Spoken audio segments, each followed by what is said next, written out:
அனைத்து ஊடகங்களுக்கும் பத்திரிகை நிறுவனங்களுக்கும்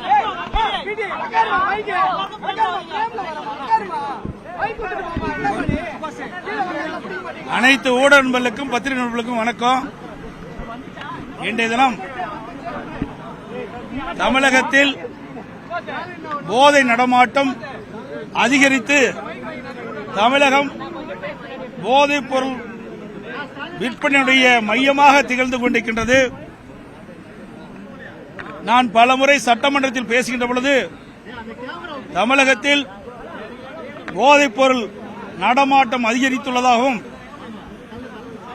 இதனால் மாணவர்கள், இளைஞர்கள், பொதுமக்கள் போதைப் பொருளுக்கு அடிமையாகி சீரழிக்கின்ற ஒரு சூழ்நிலை ஏற்பட்டுள்ளதாகவும் நான் தெரிவித்திருக்கின்றேன். அது மட்டுமல்ல, கடந்த 2.5 ஆண்டு காலமாக இந்த விடியா திமுக ஆட்சி பொறுப்பேற்ற பிறகு தொலைக்காட்சியில் சந்திக்கின்ற பொழுதும் சரி, பத்திரிகையாளர்களை சந்திக்கின்ற பொழுதும் சரி, தமிழகத்தில் போதைப் பொருள் நடமாட்டம் அதிகரித்து போதைப் பொருள் விற்பனை எங்கே பார்த்தாலும் நடைபெற்று வருகிறது. இதை இந்த விடியா திமுக அரசு தடுத்து நிறுத்த வேண்டும் என்று நான் பலமுறை வலியுறுத்தியிருக்கின்றேன். ஆனால் இந்த விடியா திமுக அரசு, திரு ஸ்டாலின் தலைமையில் இருக்கின்ற அரசு இதற்கு எந்தவித நடவடிக்கையும் எடுக்காத காரணத்தினாலே இன்றைக்கு தமிழகத்தில் போதைப் பொருள் நடமாட்டம் அதிகரித்து இன்றைக்கு மொத்த போதைப் பொருள் விற்பனை மையமாக தமிழகம் திகழ்ந்து கொண்டிருக்கின்றது. இதையெல்லாம் கண்டித்துத்தான் இன்றைய தினம் இந்த ஆர்ப்பாட்டத்தை நாங்கள் நடத்தியிருக்கின்றோம். அது மட்டுமல்ல, இன்றைக்கு மாபியா, போதைப் பொருள் மாபியா ஜாபர் சாதிக் என்பவர் இந்த போதைப் பொருள் விற்பனையை அமோகமாக செய்து வந்திருக்கின்றார் பல ஆண்டு காலமாக. குறிப்பாக இவர் திமுகவில் அயலக அணி அமைப்பாளராக பொறுப்பு வகிக்கிறார். அண்மையில் வெளிநாட்டுக்கு போதைப் பொருள் கடத்தியதாக கைது செய்யப்பட்டு மத்திய போதைப் பொருள் தடுப்பு பிரிவு அதிகாரிகளுடைய கஸ்டடியில் இருப்பதாக ஊடக செய்தி, பத்திரிகை செய்தி. இவர் பல ஆண்டு காலமாக 45 முறை இந்த போதைப் பொருளை வெளிநாட்டுகளுக்கு விற்பனை செய்திருக்கின்றார். இதனால் பல்லாயிரக்கணக்கான கோடியை இவர் சம்பாதித்திருக்கிறார். இவர் சம்பாதித்த அந்த பணத்தை திமுக நிர்வாகிகளுக்கு அளித்ததாகவும், அதோடு ஓட்டல், சினிமா பட தயாரிப்பு, இன்னும் பல அரசியல் கட்சியுடைய சேர்ந்தவர்களுக்கு நிதி வழங்கியதாகவும் செய்தி வெளியாகியுள்ளது. இதையெல்லாம் முறையாக விசாரித்து நடவடிக்கை எடுக்க வேண்டும் மத்திய அரசாங்கம் என்று வலியுறுத்தி இன்றைக்கு மனித சங்கிலி போராட்டம் அனைத்து இந்திய அண்ணா திராவிட முன்னேற்ற கழகத்தின் சார்பாக இன்றைக்கு தமிழகம் முழுவதும் நடைபெற்றுக் கொண்டிருக்கின்றது. இன்றைக்கு மாநகராட்சி, நகராட்சி, பேரூராட்சி என்ற எல்லா பகுதியிலும் இந்த விடியா திமுக அரசு போதைப் பொருள் தடுக்காத காரணத்தினால் இன்றைக்கு தமிழகம் ஒரு போதைப் பொருள் மாநிலமாக உருவாகியிருக்கின்றது.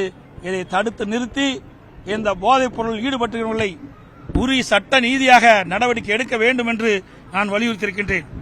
இன்றைய தினம் இந்த போதைப் பொருள் மாபியா ஜாபர் சாதிக் அவர்கள் பல்வேறு அரசியல் கட்சி தலைவரோடு தொடர்பு இருப்பதாக செய்திகள் வந்துள்ளன.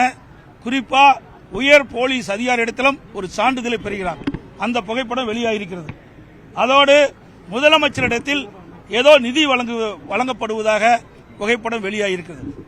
அது மட்டுமல்லாமல் விளையாட்டுத்துறை அமைச்சர் அவரிடத்தில் சந்தித்து ஏதோ நிதி வழங்கப்பட்டதாக புகைப்படம் வெளியாகியிருக்கிறது. முதலமைச்சர் குடும்ப உறுப்பினர் ஒருவர் ஒரு பட தயாரிப்பிலே இயக்குநராக இருப்பதாகவும் செய்தி வெளியாகியுள்ளது. ஆகவே இன்றைக்கு காவல்துறை இடத்திலும் நட்பாக பழகியிருக்கிறார். இன்றைக்கு முதலமைச்சர் குடும்பத்தோடும் தொடர்பு உடையதாக செய்திகள் வந்த வண்ணம் இருக்கின்றன. இதையெல்லாம் முறையாக மத்திய அரசாங்கம் விசாரித்து இதில் யார் தவறு இழைத்திருந்தாலும் அவர்கள் மீது கடுமையான நடவடிக்கை எடுக்க வேண்டும் என்று வலியுறுத்திதான் இன்றைய தினம் மனித சங்கிலி போராட்டத்தை நாங்கள் நடத்தியிருக்கின்றோம். இந்த ஜாபர் சாதிக் என்பவர் 2019ஆம் ஆண்டு மலேசியாவுக்கு போதைப் பொருள் கடத்தியதாக கைது செய்யப்பட்டிருப்பதாக தகவல். அது மட்டுமல்ல, இவர்கள் மீது பல்வேறு வழக்குகள் பதிவு செய்யப்பட்டதாகவும் தகவல். இதையெல்லாம் காவல்துறை விசாரிக்காதிருப்பது வேடிக்கையாக இருக்கிறது. அது மட்டுமில்லாம இந்த கடந்த 10 நாட்களில் மட்டும் நிறைய போதைப் பொருள் இன்னைக்கு கண்டுபிடிக்கப்பட்டிருக்கின்றது. இன்றைக்கு தமிழகத்தில் பாத்தீங்கன்னா இந்த ஜாபர் சாதிக் அவர்கள் இந்த போதைப் பொருளில் ஈடுபட்டு உள்ளதாக செய்திகள் வந்துள்ளன. இந்த 10 நாட்களில் மட்டும் இன்றைக்கு 150 கோடி ரூபாய் மதிப்புள்ள போதைப் பொருள் விட்டமைன் 36 கிலோ கண்டுபிடிச்சிருக்கிறாங்க. அதே போல கொடுங்கையூர் குப்பை கிடங்குல இன்றைக்கு அந்த போதைப் பொருள் கண்டுபிடிச்சிருக்கிறாங்க. ராமேஸ்வரம் மண்டபம் கடற்கரை அருகே 108 கோடி ரூபாயில 100 கிலோ போதைப் பொருள் கண்டுபிடிக்கப்பட்டது. நேற்றைய தினம் கூட புதுக்கோட்டையில் 110 கோடி ரூபாய் மதிப்புள்ள போதைப் பொருள் பதிவு செய்யப்பட்டது. இது எல்லாமே மத்திய போதைப் பொருள் தடுப்பு பிரிவு தான் கண்டுபிடிச்சு இதை வெளியில கொண்டாந்துருக்கிறாங்க. மாநிலத்தில் இருக்கின்ற காவல்துறை அதிகாரிகள் கும்பகரணன் போல் தூங்கிக் கொண்டு இருப்பது வேதனை அளிக்கின்றது. எவ்வளவு கோடி மதிப்புள்ள போதைப் பொருட்கள் தமிழகத்திலிருந்து மத்திய போதைப் பொருள் தடுப்பு பிரிவு அதிகாரிகள் கண்டுபிடித்திருக்கிறார் சொன்னால் தமிழகத்தின் காவல்துறை என்ன செய்து கொண்டிருக்கின்றது? இந்த அரசாங்கம் என்ன செய்து கொண்டிருக்கின்றது? இதுதான் மக்களுடைய கேள்வி. இதற்கெல்லாம் இன்றைய முதலமைச்சர் பதில் சொல்லியே ஆக வேண்டும். அது மட்டுமில்லாம இந்த போதைப் பொருள் தடுக்க தவறிய இந்த விடியா திமுக அரசு இன்றைக்கு காவல்துறை உயர் அதிகாரிகள், முதலமைச்சர் மற்றும் விளையாட்டுத்துறை அமைச்சர், குடும்பத்தைச் சேர்ந்தவர்கள் எல்லாம் இதிலே தொடரும் இருப்பதாக மக்கள் சந்தேகிக்கப்படுகிறார்கள். இதுக்கெல்லாம் முழு விசாரணை தேவை. இதையெல்லாம் தார்மீக பொறுப்பேற்று திரு முதலமைச்சர் திரு ஸ்டாலின் அவர்களும் திரு விளையாட்டுத்துறை அமைச்சர்களும் தங்கள் பதவியை ராஜினாமா செய்ய வேண்டும் என்று மக்கள் எதிர்பார்க்கின்றனர்.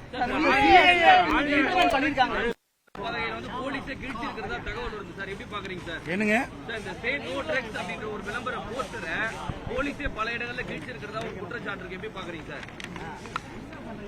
அதாவது வேணுமெனே திட்டமிட்டு இன்றைக்கு இந்த நாட்டு மக்களுக்கு இந்த செய்தி போய் சேர வேணும். அதற்காகத்தான் இந்த போஸ்டர் எல்லாம் ஒட்டப்பட்டது. ஏண்டா இன்னைக்கு நாட்டு மக்கள் விழிப்போடு இருக்க வேண்டும். மேலும் மேலும் போதைப் பொருட்கள் தமிழகத்திலே கண்டுபிடிக்கப்படுகின்ற ஒரு சூழ்நிலை ஏற்பட்ட பொழுது மக்கள் அச்சப்படுகிறாங்க.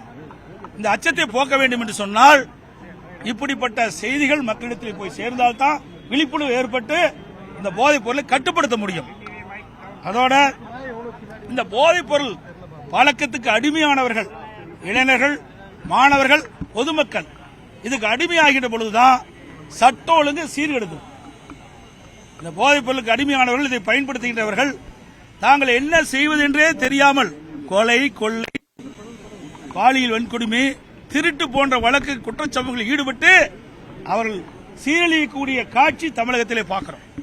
இப்படிப்பட்ட நிலைமை மாற வேண்டும் என்பதுதான் மனித சங்கிலி போராட்டம். இந்த போஸ்டர்லாம் நாங்கள் ஒட்டியிருக்கிறோம்.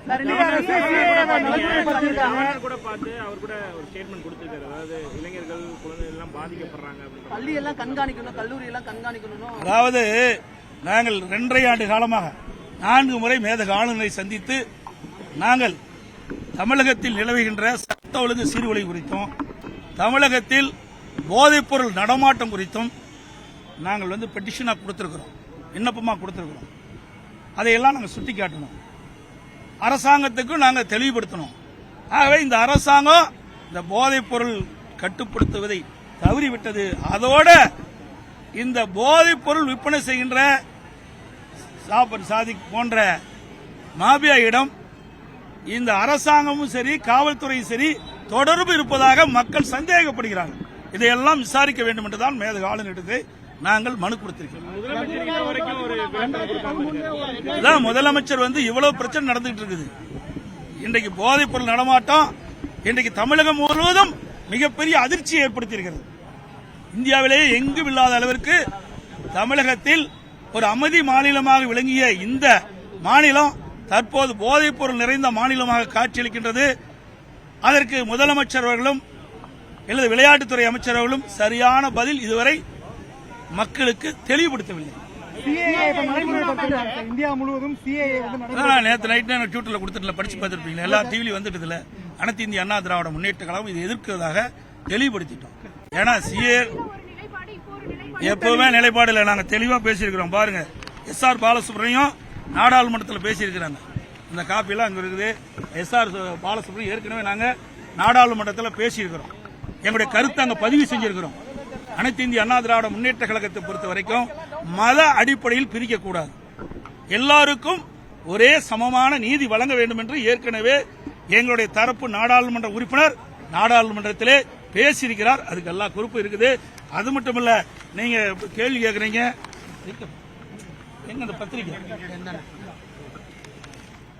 நீங்க பாத்தீங்கன்னா 2010 திமுக என்ன சொல்லுது? சட்டசபையில் திமுக ஒப்புதல், சிஏஏ சட்டத்தால் இந்திய முஸ்லிம்களுக்கு பாதிப்பில்லை. இதுக்கு என்ன பதில் சொல்ல போறாங்க? அடுத்தது, இன்றைக்கு இருக்கிற திமுக பொதுச் செயலால் குடியுரிமை திருத்த சட்டத்தால் திமுக எதிர்க்கவில்லை. ஹலோ எம்எஃப்இல் துரைமுருகன் பேட்டி. இதையெல்லாம் திராவிட முன்னேற்ற கழக நிலைமை. அங்க நாங்கள் தெளிவுபடுத்தியிருக்கிறோம். அனைத்து இந்திய அண்ணா திராவிட முன்னேற்ற கழகத்தை பொறுத்த வரைக்கும் நாடாளுமன்றத்தில் எங்களுடைய கருத்துக்களை பதிவு செஞ்சிருக்கிறோம். அது மட்டுமல்ல, நாடாளுமன்ற பாருங்க, சட்டமன்றத்தில் திமுக 2010 என்ன நிலைப்பாடு இருக்குது பாருங்க. அப்ப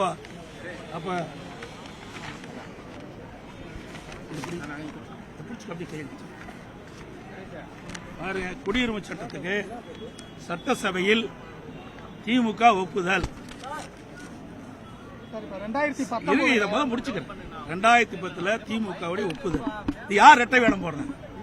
இங்க ஒரு பேச்சு பேசுறாங்க. அன்றைக்கு ஆளுகின்ற கட்சி மத்தியில் இருக்குது, இங்கேயும் ஆளுகின்ற கட்சி இருக்குது.